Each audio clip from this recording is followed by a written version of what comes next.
반갑습니다. 네, 1부 재무 관리에 이어서 2부는 소비 습관입니다.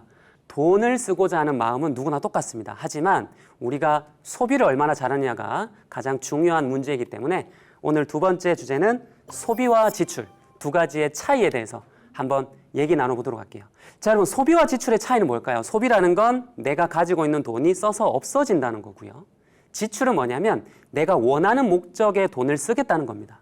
아마 사회초년생 분들이시라면 많은 유혹들이 있으실 거예요. 그죠? 친구가 부른다든지 아니면 내가 실제로 이루고 싶거나 가지고 싶은 것들이 많은데 이걸 잘 통제하는 것이 중요하다. 그것이 재무관리 핵심이다라는 말씀을 좀 드리면서 시작해 보도록 하겠습니다.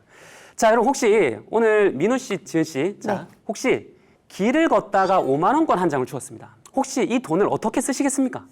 저는 우선 지갑에 넣어놓겠습니다. 지갑에 넣어두시겠다. 네. 그런 분 아니시잖아요. 아니에요. 조금 강의를 들으면서 네. 바꾸고 있습니다. 아, 그렇군요. 순식간에 바꿔지는군요. 네. 대단하신 분입니다. 저는 길에서 주운 돈은 빨리 쓰는 게 좋다고 들어가지고 아, 그렇군요. 네, 뭐든 뭐가 됐든 주위에 친구가 있으면 맛있는 거 밥 제가 사주고 그리고 아, 혼자 그렇군요. 있으면 뭐라도 빨리 쓸 것 같아요. 맞습니다. 여러분, 우연치 않게 생긴 푼돈, 여러분이라면 써서 없애시겠습니까? 아니면 저축하시겠습니까? 정답은 없습니다. 하지만 여러분, 우리가 돈을 바라보는 태도가 결국 우리가 실제로 재무 관리라든지 인생 삶을 결정하는데 중요한 요인이 될 수 있습니다. 여러분들이 아마 이제 직장 생활 처음 하시고 월급을 받으실 텐데 사람마다 성향의 차이는 드러납니다. 에이, 그래도 좀 써야지. 그죠? 그리고 아니야, 푼돈이지만 저축을 해야지라고 사람은 생각하는 게 다 달라요. 이게 인간의 심리에 대한 질문을 제가 하나 드릴 건데, 자, 혹시 여러분 돈은 쓸 때 행복할까요? 저축할 때 행복할까요? 쓸 때요. 쓸 때 당연하죠. 쓸 때 행복하죠. 근데 모든 사람이 그렇습니다. 쓰는 것은 느껴져요. 무슨 말이냐면 옷을 사면 옷이 내 옷장에 걸리고 음식을 사 먹으면 그 음식이 나에게 포만감과 행복을 줍니다. 그런데 여러분, 저축을 한다는 건 먼 이야기거든요. 그냥 사이버 머니에 불과하다고 느낄 수 있습니다. 실제로 여러분, 인간은 돈을 쓸 때 행복을 느낍니다. 하지만 여러분, 내가 편하다고 늘 돈을 쓰기만 하다 보면 언젠가는 이 편한 욕심이 나의 삶을 불편하게 만드는 시기가 옵니다. 우리가 어떻게 하면 소비를 잘 통제할 수 있을까? 제가 이 사진 하나 가져왔는데 혹시 여러분 이 광고가 기억이 나실까요? 아마 여러분들이 기억하실지 모르겠지만 2002년도에 선풍적인 인기를 끌었던 카드사 광고입니다. 여러분 모두 부자 되세요라는 광고인데요. 당시 최고 인기 여배우였던 김정은 씨가 촬영해서 정말 인기를 끌었거든요. 자, 여러분 카드를 쓰면 부자가 된다고 하는데 과연 카드를 쓰면 부자가 됩니까? 아니요. 물론 여러분 카드는 혜택이 많죠. 할인도 해주고 적립도 해주고 그 다음에 포인트에 캐시백까지 줍니다. 그런데 여러분 우리가 돈이라는 것을 어떻게 쓰느냐에 따라서도 인간은 그때그때 상황이 달라져요. 무슨 말이냐. 혹시 민우 씨 친구들이랑 오늘 저녁에 밥을 함께 했는데 현금을 내시겠습니까? 카드를 내시겠습니까? 저는 카드요. 카드를 내죠. 네. 만약에 카드가 없어서 현금을 낸다. 더치페이 하시겠습니까? 아니면 본인 그냥 다 내시겠습니까? 더치페이 하죠. 더치페이 하죠.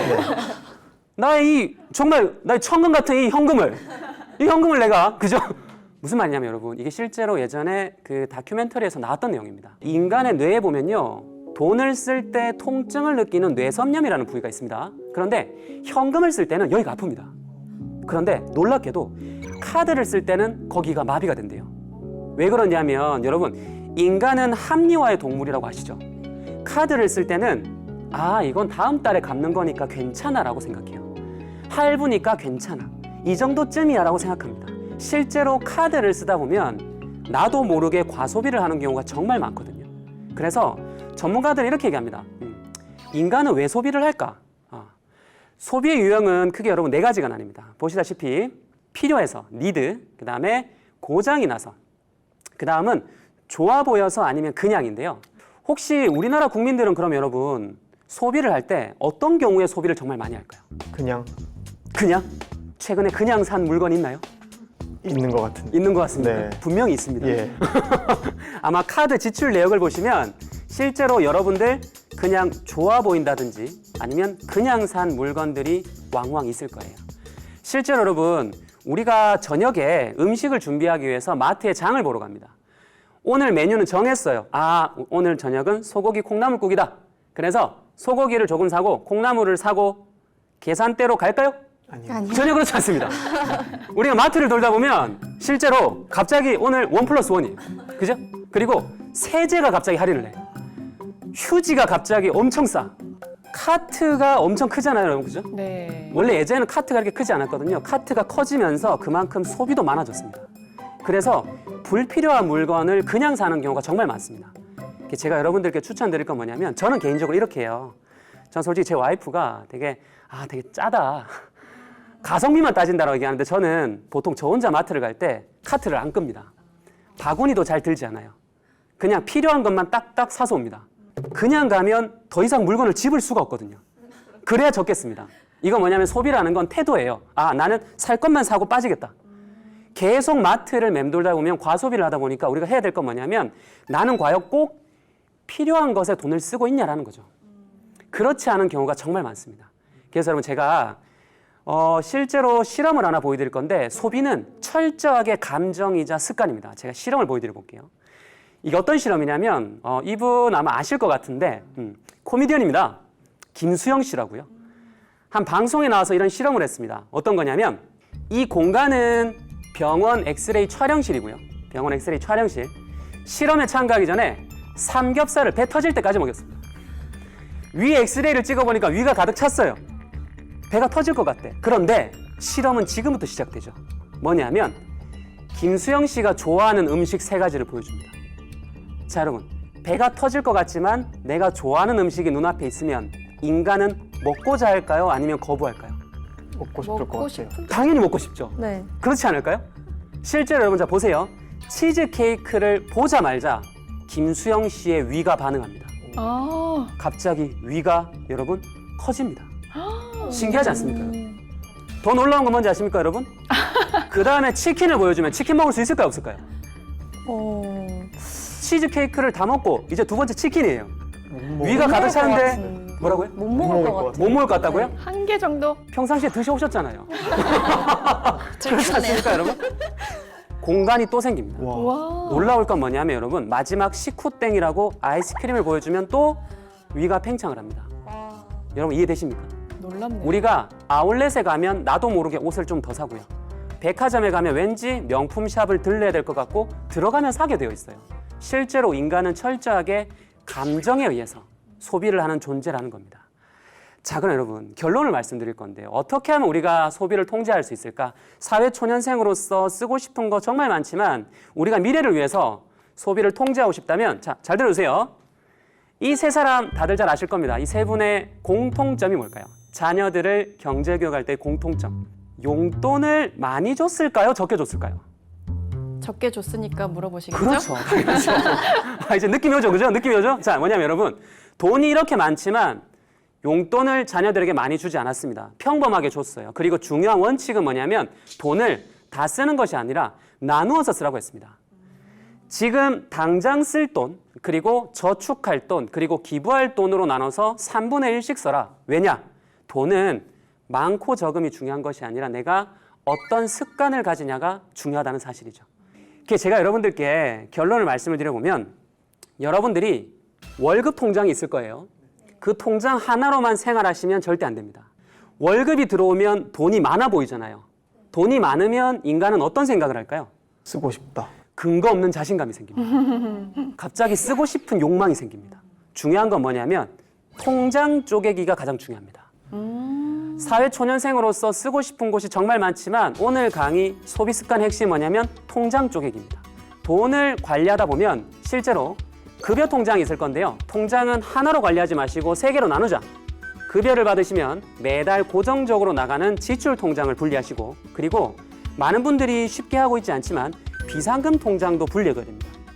그래서 매달 버는 월급에 5만 원, 10만 원 정도는 비상금에 꾸준히 불입해 두셔서 향후 1, 2년 뒤에 발생할 위험들을 미리 대비해야 되고요. 월급 통장에 돈을 놔두면 나도 모르게 소비를 많이 하니까 통장을 분산시키셔가지고 최대한 소비를 줄이시는 습관. 이게 흔히 말해서 사회초년생이 지키셔야 될 강제저축이라는 겁니다. 여러분들이 버시는 월급의 적어도 50%는 저축을 하셔야 됩니다. 가능합니다, 여러분. 하실 수 있어요. 처음은 어렵습니다. 30%를 저축을 하다가 조금씩 늘려나가 보세요. 인간은 습관의 동물이다 보니 내가 돈을 모아야겠다라는 확실한 목표가 있다면 우리는 월급의 일정 부분씩을 계속 적립해서 저축을 늘려갈 수가 있습니다. 그리고 그렇게 저축을 늘려가는 것이 우리가 나중에 투자를 하는데도 참 중요한 목돈을 만들 수 있다는 거 꼭 설명을 드리고 싶었습니다. 자, 그래서 여러분 20, 30대가 흔히 쓰는 소득과 지출을 보시면은요. 자, 이렇습니다. 식비, 주거비, 그 다음에 여러분들 문화생활비 정말 많이 쓰시는데요. 여러분들의 월 소비 지출 내역을 한번 보시고 줄일 수 있다라면 해당 항목은 줄이시고 그리고 정말 써야 될 지출 항목이 있다면 소중한 지출의 항목은 늘려나가시는 것이 정말 중요하다는 말씀을 드리고 싶습니다.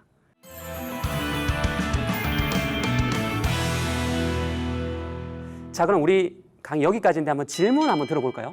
저는 이렇게 계획적으로 지출하는 편이 아닌데 심지어 이제 프리랜서로 일을 하다 보니까 지출이 굉장히 불규칙해요. 많이 맞습니다. 들어올 때도 있고 네. 뭐 거의 안 들어올 때도 있어서 이런 경우에는 어떻게 계획을 좀 세워야 될지 궁금해집니다. 제 주변에도 실제로 친구 중에 프리랜서 친구들이 있어서 그 마음을 잘 알고 있습니다.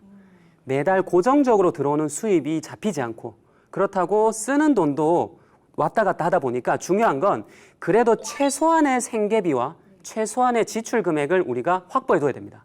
그래서 최소한의 생계자금과 지출 금액을 확보해 두셔서 나머지 돈은 들쭉날쭉 하잖아요. 그 돈은 조금 다른 분들에 비해서 비상금에 좀 많이 넣어 두시는 게 앞으로 생활할 때 왔다 갔다 하시면서 자금의 유동성을 확보하는 좋은 방법이 되실 것 같아요. 그래서 어떻게 보면 프리랜서 분들은요. 예를 들면 나는 저축을 해야겠다. 100만 원 적금 통장을 만들어야지 이렇게 하시면 안 돼요. 어떻게 해야 되냐면 갑자기 급전이 필요하면 이 적금을 해약해야 되잖아요. 그래서 소분하는 겁니다. 100만 원을 적금한다 하더라도 20만 원짜리 통장을 5개 아니면 30, 30, 40으로 분리해 두셨다가 이번 달에 수입이 좀 적으시면 30만 원 적금은 해약해야겠다. 이렇게 하시면 100만 원 통장을 해약하는 것이 아니라 부분 해약이 되시다 보니까 자금의 좀 유동성을 확보할 수 있을 것 같아요. 그리고 저도 질문이 있는데 아까 신용카드를 안 쓰시는 게 좋다고 말씀을 해주셨잖아요. 근데 요새는 신용카드가 뭐 혜택도 많고 잘 사용을 하면 되게 좋다고 생각을 하는데 신용카드를 조금 합리적으로 사용할 수 있는 방법은 없을까요? 신용카드가 여러분 절대 나쁜 것은 아닙니다. 잘만 활용하면 좋은데 무분별하게 쓰다 보니까 나도 모르게 소비를 많이 하게 된다는 거죠. 제가 팁을 2가지 말씀드릴 건데 첫 번째는 뭐냐면 카드를 항목별로 쓰는 게 상당히 중요합니다. 무슨 말이냐면 사회초년생분들 보면 하나의 카드로 뭐 60만 원, 70만 원, 100만 원 쓰세요. 그렇게 쓰지 마시고 예를 들면 저 같은 경우에는 자동차를 운전하다 보니까 주유 할인 카드가 있고요. 핸드폰을 쓰다 보니 통신 할인 카드가 있습니다. 그리고 제가 2아이를 키우다 보니까 생활비 통장이라고 해서 마트 할인이라든지 식당 할인해주는 카드가 있어요. 이 3가지인데 저는 이 3가지를 나누어서 씁니다. 전월 실적 30만 원까지만. 저희가 한 달에 생활비로 보통 저희가 고정 지출이 한 100만 원 정도 생활비로 쓰거든요. 그래서 30, 30, 30 쓰면은 그 다음 달도 혜택은 다 누릴 수 있고 할인은 다 챙겨갈 수 있죠. 그래서 나의 라이프 스타일에 맞는 카드를 활용해 보는 게 첫 번째고 2번째는 뭐냐면 연말정산인데요. 신용카드도 여러분 잘 쓰는 게 좋습니다. 어떻게 쓰냐면 보통 예를 들어서 연봉이 3천이다라고 가정을 한다면 연말정산에 카드로 소득공제를 받으려면 이 연봉의 25% 이상을 써야 이제 카드 소득공제가 되거든요. 계산해보면 3천만 원의 25%는 750만 원입니다. 이거 이상을 써야 카드 소득공제를 해주기 때문에 자, 우리가 단순히 생각해보면 자, 750만 원까지는 매달 62만 5천 원이거든요. 이건 신용카드를 써요. 그리고 나머지는 체크카드를 써야 됩니다. 왜냐? 소득공제율이 달라요. 신용카드는 소득공제율이 15%인데 체크카드는 소득공제율이 30%입니다. 그래서 가장 합리적으로 쓴다면은 신용카드를 연말정산 소득공제 구간까지 쓰고 나머지는 체크카드를 써야 우리가 가장 두려워하는 연말정산도 조금 챙길 수 있다는 말씀을 드리고 싶습니다. 오늘 준비한 강의는 여기까지고요. 2부 소비 습관을 끝내고 다음 강의 때 또 찾아뵙겠습니다. 감사합니다. 감사합니다.